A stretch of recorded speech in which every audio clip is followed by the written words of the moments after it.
दोस्तों, बहुत ही महत्वपूर्ण संदेश है, कृपया एक बार सुने जरूर। गैर हाजिर कंधे। विश्वास साहब अपने आप को भाग्यशाली मानते थे।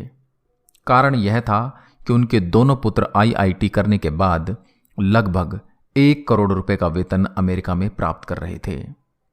विश्वास साहब जब सेवानिवृत्त हुए तो उनकी इच्छा हुई कि उनका एक पुत्र भारत लौट आए और उनके साथ रहे।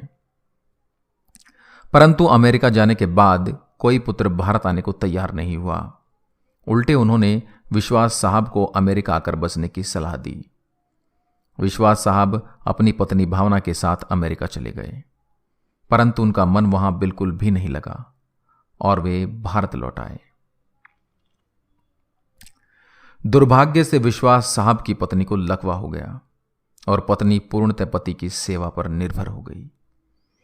प्रातः नित्यक्रम से लेकर खिलाने पिलाने, दवाई देने आदि का संपूर्ण कार्य विश्वास साहब के भरोसे पर था। पत्नी की जुबान भी लकवे के कारण चली गई थी।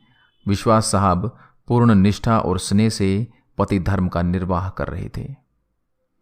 एक रात्रि विश्वास साहब ने दवाई वगैरह देकर भावना को सुलाया और स्वयं भी पास लगे हुए पलंग पर सोने चले गए। रात्रि के लगभग 2 बजे हार्ट अटैक से विश्वास साहब की मृत्यु हो गई। पत्नी प्रातः 6 बजे जब जागी तो इंतजार करने लगी कि पति आकर नित्यक्रम से निवृत्त होने में उसकी मदद करेंगे। इंतजार करते करते पत्नी को किसी अनिष्ट की आशंका हुई। चूंकि पत्नी स्वयं चलने में असमर्थ थी, उसने अपने आप को पलंग से नीचे गिराया और फिर घिसटते हुए अपने पति के पलंग के पास जा पहुंची। उसने पति को हिलाया डुलाया पर कोई हलचल नहीं हुई। पत्नी समझ गई कि विश्वास साहब अब नहीं रहे। पत्नी की जुबान लकवे के कारण चली गई थी, अतः किसी को आवाज देकर बुलाना भी पत्नी के वश में नहीं था। घर पर और कोई सदस्य भी नहीं था। फोन बाहर ड्राइंग रूम में लगा हुआ था। पत्नी ने पड़ोसी को सूचना देने के लिए घिसटते हुए फोन की तरफ बढ़ना शुरू किया। लगभग 4 घंटे की मशक्कत के बाद वह फोन तक पहुंची और उसने फोन के तार को खींचकर उसे नीचे गिराया। पड़ोसी के नंबर जैसे तैसे लगाए। पड़ोसी भला इंसान था। फोन पर कोई बोल नहीं रहा था, पर फोन आया था, अतः वह समझ गया कि मामला गंभीर है। उसने आस पड़ोस के लोगों को सूचना देकर इकट्ठा किया। दरवाजा तोड़कर सभी लोग घर में घुसे।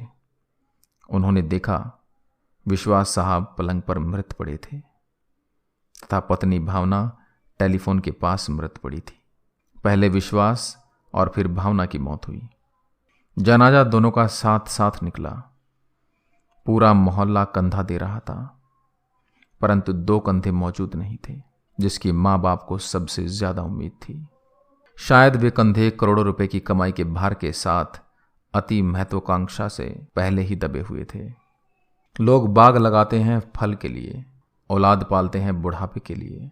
कुछ ही औलाद अपना फर्ज निभा पाते हैं।